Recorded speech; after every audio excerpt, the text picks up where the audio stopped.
তো hello guys, আপনারা যদি ইনস্টাগ্রাম অ্যাপটিকে ওপেন করে নিয়ে ধরুন আপনারা তো কোনো একটি নোটস এখানে আপলোড করেছেন, আপনারা যদি সেই নোটসের উপর এখানে ট্যাপ করে নেন এবং তাহলেই দেখুন এখানে কিন্তু একটি নতুন অপশন পেয়ে যাবেন, ভিউ কমেন্টস বলে। তো এখানে এই নতুন অপশনটি কেন দেওয়া হয়েছে কিংবা এটিকে আপনারা কিভাবে ইউজ করতে পারবেন সেটাই জানাবো আজকের এই ভিডিওটিতে।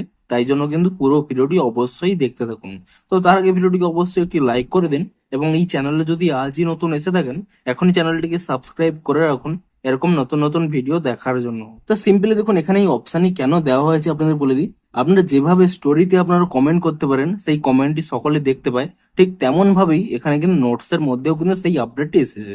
দেখুন আপনার হয়তো যে কোনো ব্যক্তির কোনো হয়তো এখানে নোটস এখানে ওপেন করে নিয়েছেন এবং তাহলেই দেখুন এখানে কিন্তু আপনার আগে আগে তাকে কিন্তু ডিরেক্ট কিন্তু মেসেজ করতে পারতেন এবং এখানে রিয়াক্ট দিতে পারতেন। কিন্তু এবার থেকে দেখুন এখানে কিন্তু একটি মেসেজ অপশন পেয়ে যাবেন এবং এই অপশনে ক্লিক করে নিয়ে আপনারা যদি এখানে কোনো কমেন্ট এখানে করেন তাহলে কিন্তু সকল ব্যক্তি এখানে কিন্তু সেই কমেন্টে কিন্তু দেখতে পাবে।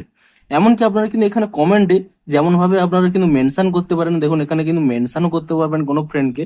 অর্থাৎ যেমন ভাবে আপনারা পোস্টে কিংবা স্টোরিতে কমেন্ট করেন কিংবা মেনশন করেন তেমন ভাবেই কিন্তু আপনারা এখানে নোটস এর মধ্যেও কমেন্ট কিন্তু করতে পারবেন। এবং যেই ব্যক্তিটি এই নোটটি আপলোড করবে সেই ব্যক্তিটি যখনই দেখুন এখানে এই নোটটি এখানে ওপেন করে নেবে তাতে কিন্তু এরকম একটি অপশন শো করবে, ভিউ কমেন্টস বলে।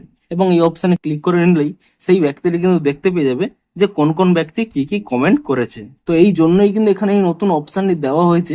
আপনারা যদি এখনো পর্যন্ত এই অপশনটি না পেয়ে থাকেন আপনারা কিন্তু ইনস্টাগ্রাম অ্যাপটিকে আপডেট করে নিন, তাহলেই দেখবেন এই অপশনটি কিন্তু আপনারা পেয়ে যাবেন। তো ভিডিওটি যদি একটু হেল্পফুল বলে মনে হয় অবশ্যই একটি লাইক করে দিন। দেখা হচ্ছে আরো কোনো ইন্টারেস্টিং ভিডিওর সাথে। Thanks for watching.